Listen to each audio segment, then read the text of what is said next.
Sabe aquela união de diferentes partidos no mesmo grupo numa eleição? Isso não será mais permitido para os cargos proporcionais. Novas regras para a divisão proporcional das verbas entre candidatos negros e brancos já serão aplicadas nas eleições de novembro.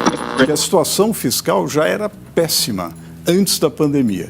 Virou péssima ao cubo depois da pandemia. Esse é o Entretanto, o podcast que vai te ajudar a navegar entre o economês e o juridiquês. Eu sou a Laura Carvalho, professora de Economia da USP. E eu sou Renan Quinalha, professor de Direito da Unifesp. Neste episódio, vamos falar sobre as regras da eleição municipal deste ano e sobre a situação fiscal dos municípios brasileiros.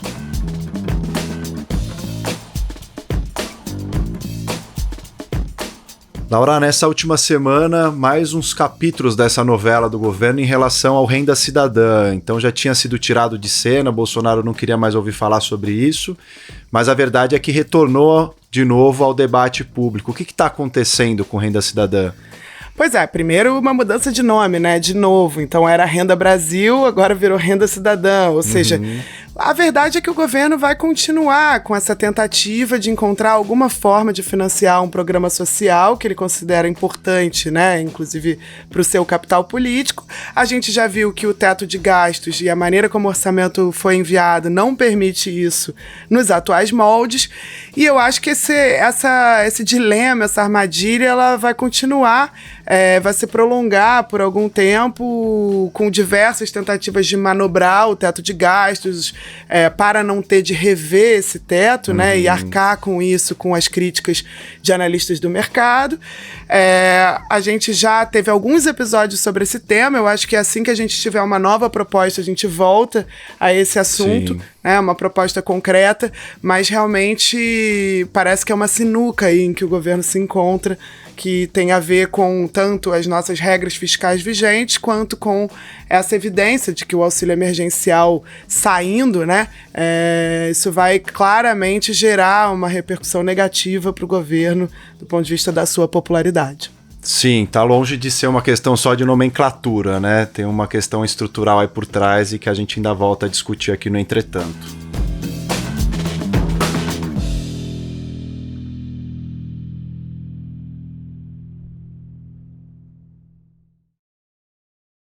Então, Renan, indo a um tema que eu acho que vai nos preocupar cada vez mais nas próximas semanas, que são as eleições municipais, que vão ocorrer agora em novembro em condições um tanto atípicas, né? Já foi cancelado o debate nas maiores redes de televisão, a situação da pandemia certamente atrapalha o debate democrático, eleitoral. Então vamos começar com uma pergunta aqui mais geral. Qual a importância do pleito municipal e o que tem de novidade nesse momento em relação ao direito eleitoral e a maneira como a campanha vai ser realizada?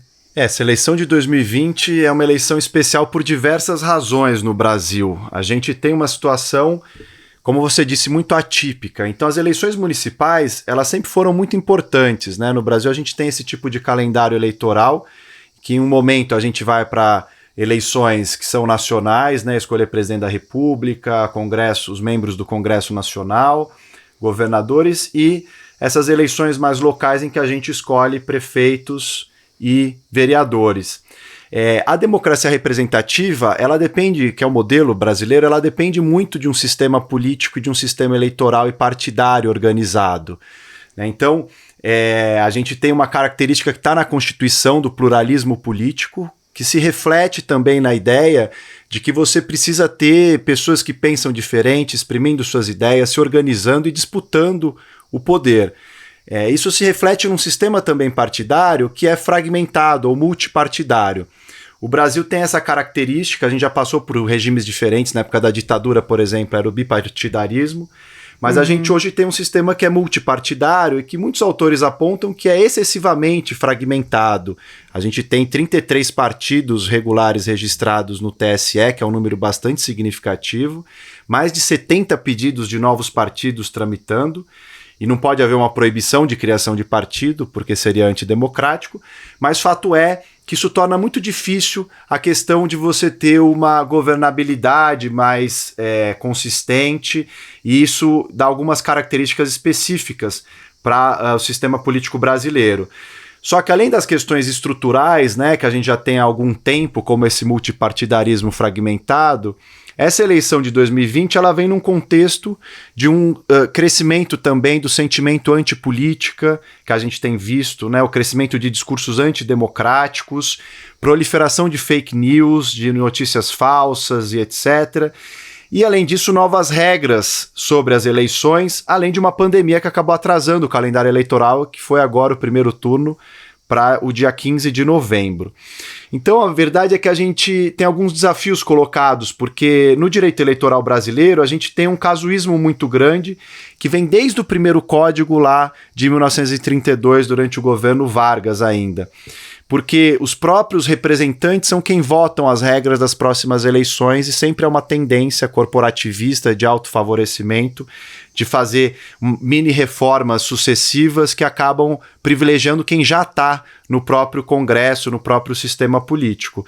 Mas a gente tem uma lei importante, que é a Lei 9.504, de 1997, cujo objetivo foi um pouco dar maior sistematicidade para o direito eleitoral brasileiro e tirar essa característica casuística que vem marcando do ponto de vista das leis eleitorais no Brasil. Mas como funciona, Renan, essa disputa eleitoral hoje? Quais são as regras vigentes e como essa mudança para a eleição de vereadores pode alterar o quadro atual? Nosso sistema, ele tem dois formatos, né? Então, para cargos que são majoritários, cargos do Poder Executivo e do Senado, a eleição é por um princípio básico de maioria mesmo, né? Então você tem uma eleição que pode ser em um turno ou em dois, mas quem tem mais voto leva, né, aquela cadeira.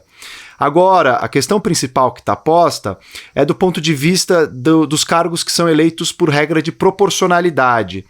Por quê? Porque há um sistema bastante complexo e que tem gerado distorções muito grandes no Brasil.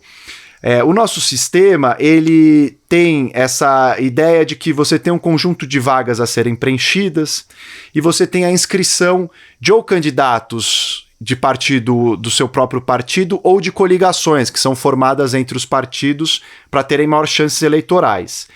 E você precisa calcular um quociente eleitoral, que é a divisão entre os votos válidos, excluindo brancos e nulos, e o número de cadeiras de uma determinada casa legislativa. Então, por exemplo, se você tem numa cidade 10 mil votantes e você tem 10 cadeiras na Câmara Municipal, você vai ter, nessa razão, 1.000 votos por cadeira, que é o quociente eleitoral. Uhum. Se o partido atinge 1.000 votos, por votos que são do próprio partido de legenda ou pelos votos dos candidatos nominalmente, que são somados, ele chega a 1.000, ele tem direito a uma cadeira. Se ele chega a 2.000, duas. Se chegar a 2.500, ainda assim duas, porque você joga para baixo para o número inteiro. E além disso, então, do quociente eleitoral, você faz esse quociente partidário. Você divide o número de votos do partido, tanto legenda como dos candidatos, pelo quociente eleitoral, para saber quantas cadeiras, portanto, esse partido vai poder ter na Casa Legislativa. O problema está aí na questão da coligação proporcional, porque havia uma tradição de junção de partidos nesse sistema que é muito fragmentado brasileiro, partidos pequenos que pegavam carona em partidos grandes, e aí conseguiam, não tendo uma quantidade expressiva de votos, ainda assim, eleger representantes, porque estava na mesma coligação. Então você tinha esse problema que era muito apontado, discutido, de puxadores de voto que acabavam inflando esse quociente partidário. Uhum. Então geravam distorções como o efeito tiririca chamado.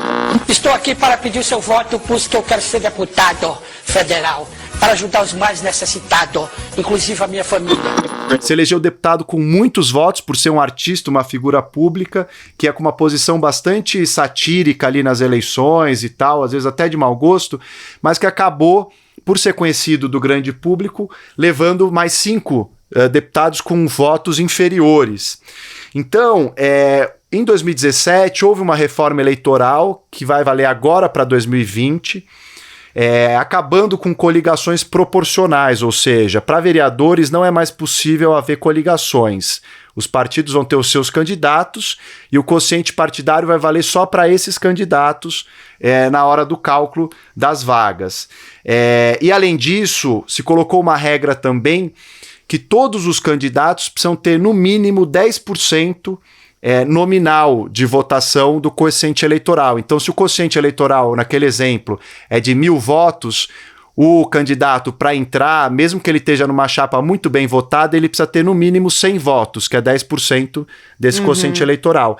O que é muito pouco, na verdade, né? Já se notaram algumas pesquisas que mostram que pouquíssimos candidatos entram com menos do que 10% do quociente eleitoral. Mesmo nesse caso aí do efeito tiririca. Mesmo nesse caso, porque no fundo eles têm um pouco mais de 10%, que é muito pouco, e conseguem daí ser eleito de acordo com essa nova regra. Mas já é uma maneira, né, de você reduzir esse efeito tiririca, o alcance dele, e sobretudo não os 10% como um piso que é muito rebaixado, mas o fim da coligação proporcional, porque aí você acaba com um problema que também ajudava nesse processo de uma desideologização do sistema partidário. Então, uma pessoa ia lá, votava num partido que ela acha que é de esquerda, e ele estava coligado com um partido de centro-direita, e você, no fundo, com seu voto, ajudava a eleger um representante parlamentar de centro-direita. Né? Então, isso distorcia muito a forma de funcionamento do sistema político brasileiro. É por isso que se diz que não vale mais a pena votar em legenda de partido nesse momento, que é melhor votar no candidato. Como funciona essa coisa do voto em legenda? Sim, o que você tinha antes era um voto que é para coligação. Então você votava, se você votava na legenda ou no partido, você tinha um voto amplo da coligação que poderia ser computado para um outro partido, candidato de um outro partido. Agora, você votando no partido ou no candidato daquele partido, vai entrar nesse cálculo do quociente partidário. E aí você consegue fazer com que haja uma concentração maior do voto, né? Obviamente isso não garante que o voto seja motivado só por ideologia, há uma série de outros fatores. Mas isso já ajuda, inclusive na composição das listas, porque a gente tem um sistema que não é de lista fechada. Os partidos eles não fecham a lista previamente, como em outros sistemas proporcionais, e apresentam para votação. E aí são os que vão pontuando dentro dessa lista já pré-estabelecida. Né? Então, se tem 5 vagas, são 5 primeiros da lista já fechada. No nosso caso, é lista aberta. Ou seja, o próprio eleitor é que vai definir a lista com os votos nominais, que ajudam a colocar as pessoas, né, mais interessantes, ou quem você quer que entre, no topo dessa lista. Por isso que o voto nominal, nesse sentido, é melhor do que o voto em legenda, porque o voto em legenda computa para o quociente eleitoral, mas não para colocar aquela pessoa específica na ordem da lista já feita. E aí, dependendo, pode ocorrer que alguém não cumpra, por exemplo, aquele quociente mínimo, né, e eventualmente não entre, porque o voto em legenda não vai ajudar essa pessoa a ter aquele mínimo exigido para entrar, né, vamos dizer assim. Exato, pode ficar abaixo desse piso e, além disso, pode ficar fora da lista. Então, se o partido vai ter direito a 10 cadeiras, se todo mundo vota na legenda, os candidatos nominalmente pontuam um pouco, e aí essa lista ela acaba ficando um pouco distorcida, porque esses candidatos ficam fora, né, na classificação. E, Renan, uma outra questão que afeta muito, a gente sabe, o nosso sistema político, né, e que foi alterada, é a questão das doações para campanhas eleitorais. A gente sabe que havia uma prática de caixa 2, etc., que passou a ser investigada e punida, né, mais recentemente, mas além disso, havia a questão oficial, legal, vamos dizer assim, de doações de empresas para candidatos, que é evidente que corrompem, de alguma maneira, a estrutura, né, do sistema, candidatos com menor enfim, apelo para essas empresas, teriam menores doações, e isso mudou, né? Como que vai ser agora? Essa é a primeira eleição municipal com essa nova regra? Quais foram as mudanças? Como que isso pode afetar os resultados aí das eleições? Essa é uma questão fundamental, porque o sistema proporcional brasileiro, ele sempre teve uma falta de transparência, porque as pessoas votam num partido, num candidato e acabam elegendo pessoas de outro, esquecem quem votaram, não sabe direito, né, não se presta contas em relação aos votos que recebeu também quem foi eleito. Então, isso sempre foi uma questão central, porque diz respeito à relação entre Estado e sociedade, sobretudo Estado e empresas. É uma questão de uma fronteira entre poder público e o poder privado, poder empresarial, poder econômico. E a gente sempre teve uma tradição, né, de uma influência muito grande do poder econômico sobre as questões do Estado brasileiro, em vários níveis, né? Desde um coronelismo num plano mais municipal, né? Estudado por Vitor Nunes Leal e outros autores clássicos do pensamento social brasileiro, até do ponto de vista do governo federal, a relação de contratos de grandes empreiteiras, né? Que a gente tem visto essa discussão muito presente nesses últimos tempos, e foi nessa toada da investigação Lava Jato. Apesar dos vários problemas que ela teve, fato é que veio à tona, né, esse financiamento empresarial bastante problemático das campanhas eleitorais. Isso ficou mais claro depois dessas investigações, e foi por conta disso que o STF, né, refletindo um pouco esse acúmulo que já vinha de vários anos, um debate longo no Brasil sobre como blindar o sistema eleitoral, o sistema político dessa ingerência excessiva empresarial. Evidente que pessoas jurídicas têm interesses próprios e que também fazem lobby, né, e tudo mais, mas é que havia de fato, né, uma relação bastante espúria e problemática que incentivava um padrão de corrupção no Brasil institucional. Então o STF em 2015, por 8-3, proibiu a doação empresarial para campanhas eleitorais. A Corte chegou à seguinte conclusão: julgaram procedente para considerar inconstitucional a contribuição de pessoas jurídicas às campanhas eleitorais. Isso significa que você tem menos capacidade dessas empresas, né, de interferirem no processo político, porque elas já não estão pagando as campanhas e não tem, portanto, bancadas constituídas.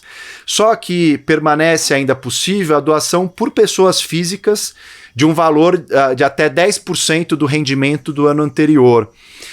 A Folha soltou uma matéria nessa última semana mostrando que essa decisão do STF conseguiu, de fato, reduzir o alcance do poder empresarial nas campanhas eleitorais, mas ainda assim nota-se que por pessoas físicas muito ricas que têm feito doações, por pessoas inclusive que são candidatos, que têm muita grana, muito patrimônio, conseguem investir também na sua própria campanha, isso tudo ainda gera distorções e não permitem uma maior equalização das condições de disputa entre candidatos, já que o fundo eleitoral que foi criado em 2017 e que esse ano vai ter 2 bilhões para essas eleições a serem distribuídos entre os partidos, eles não conseguem dar conta dessa diferença de patrimônio entre candidatos ou mesmo de doações de pessoas físicas. Então essa é uma questão que sem dúvida houve um avanço pela decisão do STF, mas que precisa ainda ser aperfeiçoada para garantir condições mais equânimes de disputa. E aí, Renan, tocando nesse ponto da democratização, né, do financiamento e de tornar mais igualitário, mais iguais as condições de entrada no sistema político, um problema crônico que a gente sabe que temos no Brasil é a subrepresentação de grupos como mulheres, negros e indígenas no nosso sistema político. Que tipo de mudanças têm sido feitas nesse sentido de aumentar a participação de grupos? Mulheres, no caso, nem são minoritárias, né? Mas são muito minoritárias, não são minoritárias na população e são muito minoritárias no sistema. O que tem sido feito para melhorar isso?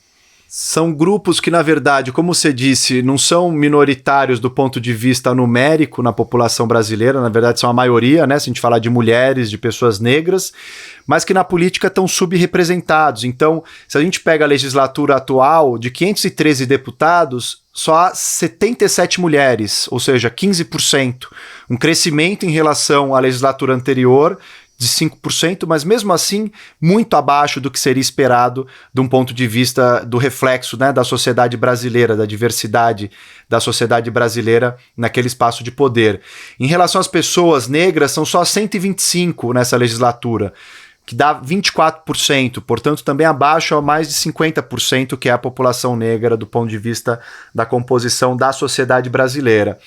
Então a gente tem uma questão aí para lidar que é crônica, né, de como e que se trata no fundo de uma democratização desses espaços de poder com maior representatividade e acesso desses grupos que são minorizados do ponto de vista da sua expressão política. Em relação às mulheres, o voto feminino ele vem lá em 1932 com uma série de restrições, não era obrigatório, né, o voto masculino obrigatório, o feminino não. Então demorou para se universalizar de fato o voto feminino, ele se torna obrigatório só em 1946, e a gente só vai ter discussão para ações afirmativas dentro dos partidos em 1995, que a gente vai ter a primeira lei aprovada, que vai reservar 20% 20% das candidaturas para as câmaras municipais apenas nas eleições seguintes. Então é um projeto da Marta Suplicy, que era deputada federal, e esse foi o primeiro projeto aprovado do ponto de vista da representatividade feminina. Em 1997, com a lei eleitoral nova, há uma mudança, se amplia para 30%, em todas as casas legislativas, exceto o Senado. O problema é que essa porcentagem era sobre a lista potencial e não sobre a quantidade final de candidatos.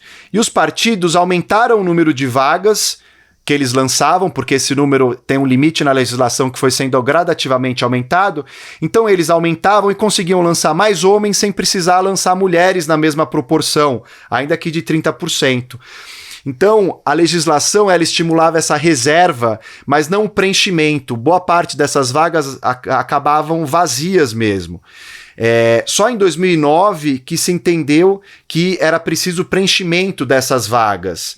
E aí a gente tem visto um processo, desde então, nesses últimos 10 anos, de aumento de candidaturas, mas não de aumento na mesma proporção de mulheres eleitas. O que coloca um debate sobre a importância de reserva de cadeiras da Casa Legislativa, ao invés só de reserva de candidaturas. Por quê? Porque as candidaturas precisam estar vinculadas a investimento. De nada adianta você ter candidatas mulheres se você não garante recurso de campanha, né, para essas mulheres. Então a Lei 13.165 de 2015 fixou um mínimo de 5% e um máximo de 15% dos recursos que devem ser destinados às mulheres. Só que, no fundo, é uma lei que acabou tentando ajudar a corrigir essa desigualdade, acabou institucionalizando essa desigualdade. Porque se mulheres têm que ser no mínimo 30% das candidaturas, você garante no máximo 15% dos recursos, você já está criando uma distorção aí, né? E o STF declarou inconstitucional esse ponto específico da lei, para estabelecer que tem que ser um mínimo de 30% dos recursos também para as mulheres. Isso tudo para evitar essas candidaturas laranjas ou fraudulentas que foram muito comentadas e discutidas durante a última eleição, de mulheres que nem sabiam que eram candidatas, que estavam inscritas, né, que receberam dinheiro, mas nunca viram esse dinheiro. Então, essas candidaturas fraudulentas foram muito utilizadas para, de alguma maneira, se esquivar da obrigação de maior compromisso com a representatividade das mulheres na política. Pois é, vimos alguns escândalos, inclusive nas últimas eleições presidenciais, né? Exato, a nível do federal, PSL. Do PSL quanto a isso. E Renan, e a questão das cotas para negros, né? Da questão racial da representação, que também passou por uma mudança recente. O que foi feito nesse sentido pelo TSE?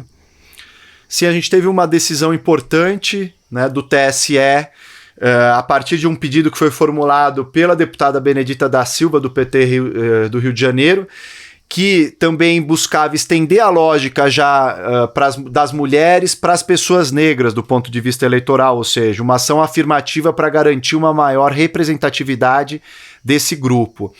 O TSE acolheu, né, essa proposta de que 30% dos fundos que financiam, né, a disputa eleitoral, do tempo de TV e de rádio, fossem destinados para candidatos negros. Só que isso só valeria para outra eleição em 2022, porque é uma regra do princípio da anterioridade eleitoral, ou seja, você precisa fazer uma modificação eleitoral, ela tem que ser feita 1 ano antes do primeiro turno do pleito, senão ela só vale para a próxima eleição, justamente para impedir um certo casuísmo. Mas nesse caso o STF, o ministro Lewandowski, como relator, ele deu uma liminar e o STF confirmou, depois os outros ministros endossaram, no sentido de que a importância dessa regra é tamanha que ela já vai valer para essas eleições de 2020. Só que havia uma certa reclamação dos líderes dos partidos de que não era claro ainda qual era o critério, como se deveria implementar. O STF deixou isso mais claro. Então, é preciso levar em conta a proporção de candidatos negros em todo o país. Essa porcentagem vai se aplicar em todo o país. Então, não pode um partido privilegiar uma candidatura negra mais famosa, com maior projeção, em detrimento de outras. Precisa haver uma distribuição no território nacional. Além disso, também não é cumulativo com gênero, né? Então não dá para um partido que tenha 30% das candidaturas de mulheres negras e 70% de homens brancos, né? Colocar 30% só para esse grupo de mulheres negras, teria que colocar 60% aí, porque tem 30% das candidaturas femininas e 30% das pessoas negras, né? Então, primeiro, é preciso ter o recorte de gênero, e aí se considera o 30%, e depois a distribuição relativa à raça. Então isso é uma maneira de também impedir que se furtem ao cumprimento dessas regras. Isso deve ajudar a melhorar as condições de disputa, né? Ainda é incipiente, é uma primeira medida, ainda está abaixo do que deveria ser, sem dúvida nenhuma, mas a gente tem visto que o STF tem adotado posições importantes do ponto de vista eleitoral, né, diante dessa série de mini-reformas, e que o STF tem garantido com isso, né, essa decisão específica das pessoas negras, sem dúvida nenhuma um avanço do ponto de vista da maior possibilidade e igualdade de disputa eleitoral no Brasil, que é algo que a gente precisa cultivar e aprofundar para conseguir de fato uma democratização do sistema político. E no próximo bloco, vamos falar sobre a crise fiscal dos municípios brasileiros e a lei de responsabilidade fiscal.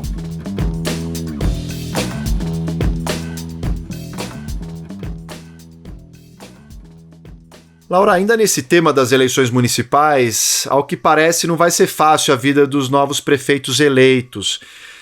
A situação fiscal dos municípios não está nada boa e agravada ainda mais nesse momento da crise. A gente falou muito aqui sobre a possibilidade do governo se endividar para realizar gastos emergenciais e prioritários, sobretudo num momento excepcional como o que a gente vive. Por que com os municípios não é a mesma coisa do que em relação à União? Então, Renan, esse é um ponto bem importante, porque a gente já, de fato, discutiu aqui as possibilidades diversas de financiamento que o governo federal tem, né? A possibilidade do endividamento público ser utilizado, a emissão de títulos públicos para detentores de riqueza como uma forma de financiamento, que é a forma que está vigorando agora, que está permitindo com que o governo federal, em meio a essa crise, realize gastos maiores, por exemplo, com o auxílio emergencial, né? E a gente chega nesse processo eleitoral com uma série de programas, propostas, né, que estão colocadas, que envolvem maiores gastos públicos nas prefeituras. E o fato é que a situação de quem vai assumir não parece apontar para muitas possibilidades de expansão de gastos no caso dessas prefeituras. E uma das razões é exatamente essa. O município, ele não tem essa possibilidade de emissão de dívida pública diretamente, quer dizer, de emissão de títulos públicos em mercado da maneira como o governo federal faz. Né? Inclusive, para além dessa questão, a gente tem uma desigualdade muito grande entre os municípios na sua capacidade de se endividar até de outras formas. Né? Então, os municípios brasileiros brasileiros até têm dívidas, por exemplo, com a própria União, ou seja, com o próprio governo federal. Volta e meia a gente vê a renegociação dessas dívidas, né? Como, aliás, foi o caso da Prefeitura de São Paulo no período da gestão do Fernando Haddad, que foi tema, inclusive, de uma questão ligada a fake news, né, nesse último debate da Bandeirantes. O que vocês deixaram foi um grande rombo das contas públicas municipais. Fernando Haddad, que renegociou a dívida e que deixou dinheiro em caixa, diferente que diz o Bruno Covas. O prefeito Bruno Covas disse que o Fernando Haddad teria entregue a prefeitura com um rombo nas contas públicas, quando, na verdade, era até o contrário. Em 2016, a situação era de uma dívida muito menor da Prefeitura de São Paulo, mas uma dívida com quem? Uma dívida junto à União, né? Não é que o município de São Paulo emite dívida pública em mercado. E, portanto, isso reduz muito a margem que os municípios têm para, num contexto em que cai a arrecadação de impostos, né? Que é o que ocorre numa situação de crise. Já havia um ritmo lento de recuperação, né? A gente sabe dessa arrecadação. Os municípios já tinham passado por uma situação dramática em 2015 e 2016, com perda de arrecadação de ISS, por exemplo, que é um imposto municipal, né, que tem muito a ver, muito atrelado ao nível de atividade econômica. E chega a pandemia numa situação ainda pior. É evidente que o governo federal concedeu uma ajuda a estados e municípios durante a pandemia, significativa. Durante esses pacotes, né, anunciados. Então, o programa passou de 90 bi, que já tinha sido atendido, para 120 ou 130 bilhões. Vai ser uma transferência enorme para estados e municípios, mas isso não pode virar aumento de salário de funcionalismo. Exato, então houve uma aprovação de pacotes de ajuda. No entanto, já se mostra que esses pacotes foram insuficientes para compensar os municípios pela perda de arrecadação de impostos nesse contexto, né? E, para além disso, a gente tem, na verdade, a questão do orçamento municipal, né, dos gastos do orçamento municipal regulados pela Lei de Responsabilidade Fiscal, né? Então, por exemplo, o teto de gastos que a gente discute muito aqui é algo que se aplica ao orçamento da União, não se aplica aos municípios. No entanto, os municípios, eles também têm regras que devem ser cumpridas, em particular duas principais regras que foram estabelecidas em 2000, quando a lei passou a vigorar, numa tentativa, inclusive, de se vamos dizer, acabar com uma sequência, uma sucessão de renegociações de dívida que os municípios sempre tinham que fazer junto ao governo federal, etc. Houve uma tentativa de se regular, de colocar uma régua, né, para todos os municípios, que estabelecia um limite para, de um lado, o quanto a cidade pode gastar com pessoal, ou seja, com seu funcionalismo público em relação, como proporção daquilo que é arrecadado, da receita corrente líquida. E a outra meta, o limite, na verdade, é relacionado ao quanto o governo pode ter de dívida consolidada em relação à sua receita também, né? Então, o que ocorre? Quando a receita cai, que é uma situação como a atual, a despesa máxima de pessoal que o município pode ter, ela cai também, né? E dificulta a gestão orçamentária, porque o gasto com o pessoal é um gasto rígido, né? Que você não muda ou altera de uma hora para outra, né? Não é algo que, no momento de crise, você vai lá e consegue cortar o salário dos seus funcionários públicos, né? Além disso, é algo que é muito diferente de município para município. Então, você tem município que tem muita facilidade de cumprir com essa regra, porque tem um orçamento maior, uma arrecadação alta, né? Outros municípios em que não há muita atividade econômica, em que quase que o setor público funciona como um empregador majoritário na economia, né? Municípios pequenos em que, de fato, os empregos públicos são boa parte dos empregos gerados na prefeitura. Cumprir essa regra é muito mais difícil, né? E a gente vê que hoje a situação fiscal dos municípios brasileiros, ela é bem dramática em relação a essa regra da despesa com pessoal máxima, né? E o que acaba levando, inclusive, para cumprir também a outra regra que tem a ver com a dívida, a uma redução dos investimentos. Então, obras, coisas que a gente vê que em anos eleitorais sempre aumentam, né? Nesse momento, nesse ano de 2020, você não tem a possibilidade de expansão desses investimentos como antes, né? Uma situação de crise num ano eleitoral, ela faz, inclusive, com que vamos dizer, um padrão que a gente observa em todas as eleições no Brasil, que é esse padrão de ciclo político afetando o gasto público, não se dê da mesma maneira. Dinâmica, né? Exatamente. Laura, você mencionou esses limites postos pela Lei de Responsabilidade Fiscal. Como que ela funciona mais detidamente? Assim, acho que valeria você explicar. E dizer também como que ela não tem conseguido melhorar a situação de boa parte dos municípios brasileiros, já que ela já completou aí uma maioridade e a gente nota que essa crise fiscal dos municípios ela é crônica e tem se agravado com a pandemia. Por que a lei não tem funcionado tão bem?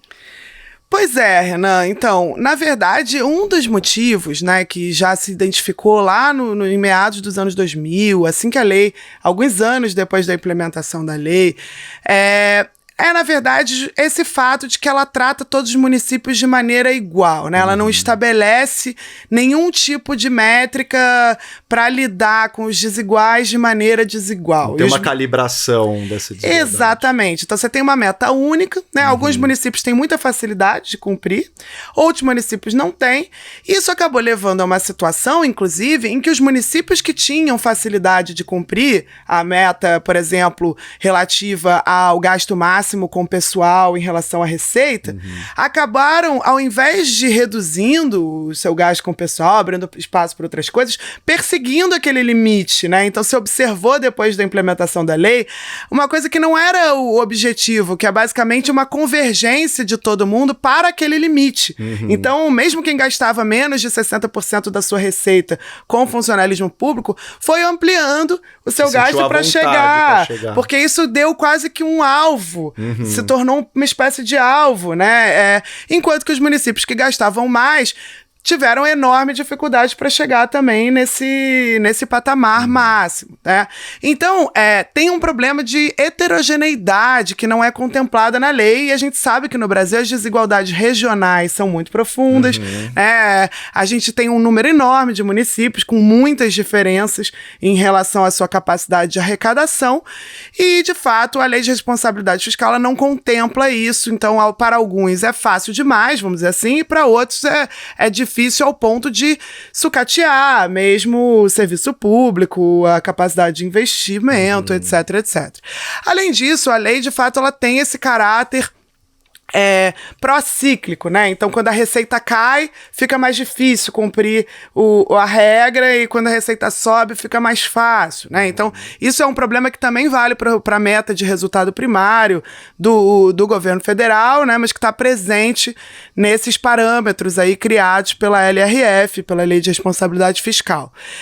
E, para finalizar, eu acho que a gente tem um problema mais de fundo, mais estrutural, quando a gente trata da situação dos municípios, né, dos entes subnacionais no Brasil, que tem a ver com um debate que, inclusive, ocorre na União Europeia, e que, aliás, na pandemia se tornou mais ainda presente, né, com mudanças, inclusive, nesse sentido, que tem a ver com vamos dizer, um princípio de solidariedade fiscal, né? E que a lei de responsabilidade fiscal, ela justamente vai contra essa ideia, né? Assim como várias das regras que os países europeus têm de cumprir, né? Quando você tem diferentes, ou seja, você tem países que têm menor capacidade de crescimento, de geração de arrecadação de impostos, e países com maior capacidade, como no caso europeu, que cria desequilíbrios estruturais, né? Em que você tem o exemplo da Alemanha, né? Que tem uma economia pujante, diversificada, versus um país como a Grécia, né? Que tem uma especialização no setor de turismo, um ou outro bem agrícola, quer dizer, tem menor capacidade de gerar receitas, e você tem a mesma regra fiscal aplicada para ambos, e a Alemanha com maior facilidade de cumprir. E em determinadas situações de crise, como ocorreu depois de 2008, o que você vê é uma certa espiral, né, de incapacidade de se cumprir a regra, com um endividamento crescente do país com menor capacidade de cumpri-la, e uma pressão, então, para que haja algum tipo de mecanismo de transferência de recursos daqueles que têm maior capacidade para quem tem menos, que, inclusive, foi muito defendido por quem é a favor da União Europeia enquanto desenhada atualmente, mas que tem esse problema da falta de integração do ponto de vista fiscal. Você tem uma integração monetária, que é a moeda única, e você não tem mecanismos de integração orçamentário, vamos dizer assim, né? Em que aquilo que é arrecadado num país, que inclusive tem a ver com o que é comprado no outro país, né? Porque, vamos dizer, a Alemanha exporta para a Grécia, por exemplo. Então, os gregos, de alguma maneira, contribuem com o PIB alemão. E esse tipo de solidariedade em retorno não tinha, né, ali na institucionalidade. E a gente pode traduzir um pouco desse debate, claro que com diferenças importantes, para uma federação como o Brasil, né, em que a gente tem estados muito mais pobres do que outros, municípios muito mais pobres do que outros, e ainda assim se entende que, de alguma maneira, cada um por si. Então, a lei de responsabilidade fiscal ela tem um pouco esse caráter que olha, você se vira com o orçamento que tem, aquilo que é arrecadado aí você usa, né? É evidente que a gente tem várias transferências que ocorrem do governo federal para os entes subnacionais, mas ainda assim isso é visto, mesmo quando há uma renegociação, né? Um município que está quebrando, que precisa de recursos do governo federal para sobreviver, de alguma maneira, esses termos da renegociação, ela envolve uma ideia de punição quase, né? O município que não conseguiu se virar com seus próprios meios, precisa então, em troca, realizar uma série de ajustes, de reformas, disso e daquilo. Esse tipo de lógica, né, que parte do princípio de que cada um tem que se viver com o que tem, ele preserva e reproduz as desigualdades entre os municípios, né? Então eu acho que em momentos como esse, de uma pandemia e de crise econômica, fica muito claro os limites de se pensar dessa maneira o nosso sistema federativo. É evidente que também não é boa a ideia de cada um que precisa renegociar consegue renegociar, porque aí o incentivo seria sempre para descumprir e conseguir uma renegociação. Mas o que poderia se estabelecer são mais mecanismos de solidariedade fiscal regulamentados, que já estejam previstos e que não contenham essa ideia do irresponsável ser punido, né? Simplesmente sem considerar que às vezes não é uma questão de responsabilidade, é uma questão de dificuldade de geração de receita por municípios muito pobres. E de trajetória histórica de desigualdade, né? De condições locais. Exato. Então a gente teve até um episódio que a gente falou sobre o debate em torno do Fundeb, né? Que é o fundo que, de alguma maneira, faz isso para a área de educação, né? Tem recursos federais, estaduais, e esses recursos já são distribuídos de maneira diferente. Aqueles municípios que não atingem o mínimo em termos do gasto, né? Por aluno, etc., recebem mais recursos até chegar a esse mínimo. Isso é um tipo de fundo que entende a solidariedade fiscal como fundamental para reduzir desigualdades entre esses entes federativos.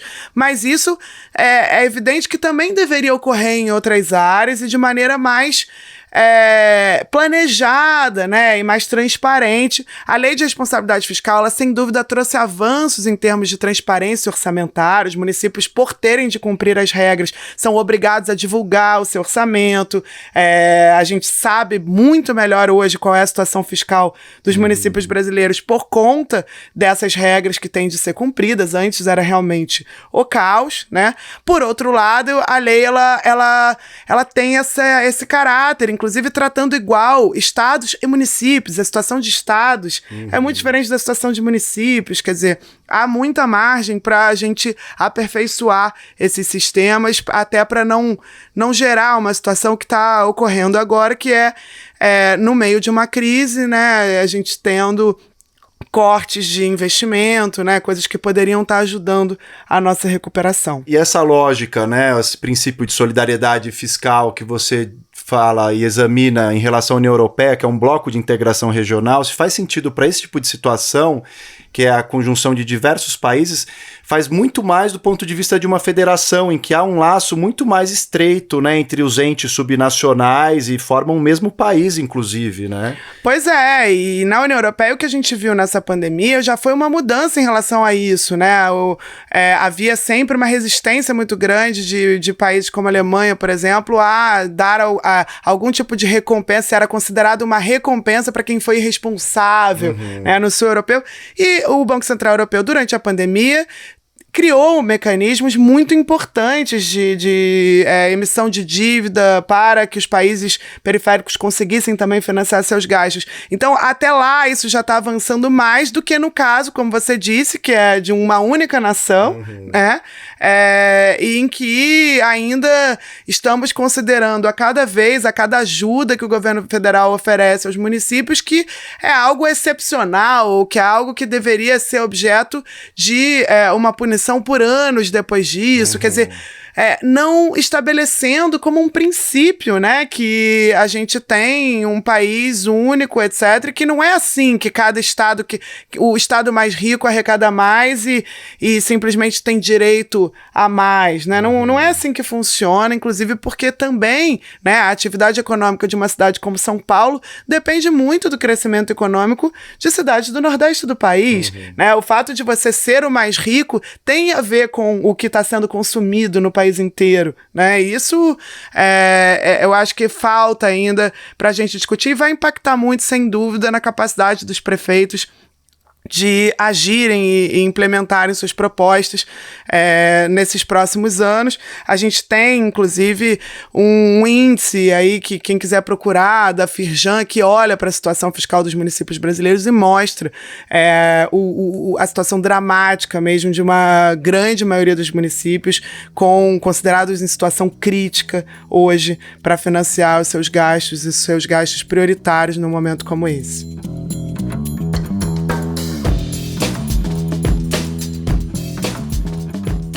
Laura, o que você viu aí dos e-mails recebidos pelo entretanto.podcast@gmail.com? A gente agradece, dessa vez recebemos alguns comentários muito legais, como por exemplo da Michele de Recife, que elogia muito o podcast, deu uma sugestão super boa pra gente sobre um programa em relação à Lei Geral de Proteção dos Dados, que a gente já estava... Sim, vamos voltar a esse tema, Michele, em algum momento. Pois é, mas aí o que eu vou fazer é responder rapidamente a pergunta do Rogério Marcondes sobre a proposta de reforma tributária. Ele diz que a proposta, pelo que ele pôde observar, estabelece uma série de compensações, né, de exonerações que são criadas para compensar certos setores, a CPMF, que é proposta para compensar outros. Há um complexo jogo de compensações, ele diz, que nos faz perder o norte, não fica claro quem sai beneficiado no final. De fato, a gente teve um episódio sobre reforma tributária em que eu apontei algumas dessas medidas, né? Então, no fundo, a proposta de reforma tributária que está no Congresso, as propostas, no caso, elas, de alguma maneira, oneram mais o setor de serviços, e aí, por isso, junto com a proposta para tentar obter maior apoio ao projeto, o ministro da Economia tentou estabelecer essas desonerações da folha de pagamentos que beneficiariam justamente os setores de serviços, e, por outro lado, para não perder a arrecadação, vem a CPMF. Quer dizer, realmente, isso, dentro do processo do processo político mesmo, né? É algo que acaba acontecendo com os projetos, né? Você tem esses lobbies muito fortes de setores e, de algum jeito, aquilo que parece uma reforma racional vai se tornando uma espécie de Frankenstein. Sim. Em que vão entrando coisas para agradar uns, coisas para agradar outros, e a gente perde mesmo o próprio princípio, e fica difícil até medir, como ele diz, o Rogério, o resultado, né, da reforma. Então, simulações que o governo ofereceu, por exemplo, parecem muito... Enfim, há muitas dúvidas que giram em torno de quais são os efeitos. Ele coloca como se ninguém fosse ser prejudicado no final. E, em geral, não é assim, né? É muito difícil você ter uma reforma, ainda mais tributária, em que não tenham perdedores e ganhadores. O importante deveria ser a gente tentar convencer a sociedade de quem devem ser os perdedores e quem devem ser os ganhadores a partir do que são as injustiças do sistema, que a gente viu que não são atacadas por nenhuma das propostas que estão sendo debatidas até então. Sim. Renan, então a dica do dia fica para você hoje. Sim, separei uma dica muito bacana relacionada à questão das eleições, que é o aplicativo Pardal do Tribunal Superior Eleitoral, que é um aplicativo que serve para denúncias eleitorais de diversas irregularidades que a gente veja enquanto sociedade por parte de candidatos de partidos, desde propagandas, influência de poder econômico, faixas indevidas que são utilizadas em lugares que não deveriam estar pendurados como prédios públicos, enfim, tem uma gama de coisas que podem ser denunciadas por esse aplicativo. Ele já existia, mas ele está com uma série de funcionalidades, e eu acho que isso é fundamental, que a gente se engaje mais nesses processos eleitorais. Não basta ir lá a cada 2 anos, apertar um número na urna, achar que se resume a isso, a participação eleitoral, mas enquanto sociedade a gente também deve fiscalizar para coibir práticas irregulares. A estrutura da Justiça Eleitoral, do Ministério Público Eleitoral são muito precárias para dar conta de eleições, ainda mais nesse momento de pandemia, né, em todos os lugares do Brasil. Então vale a pena a gente incentivar o uso dessas ferramentas que podem ajudar a ter uma eleição com maior qualidade e, portanto, um resultado também melhor para o Brasil. Legal, Renan, vou usar isso daí com certeza. Bom, gente, então até semana que vem. Até a próxima semana.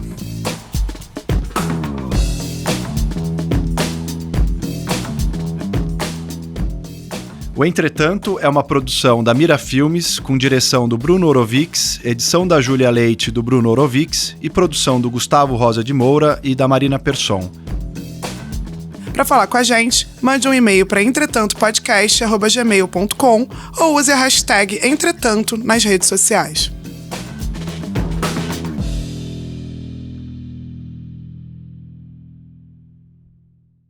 Esse episódio teve o apoio da Open Society Foundations.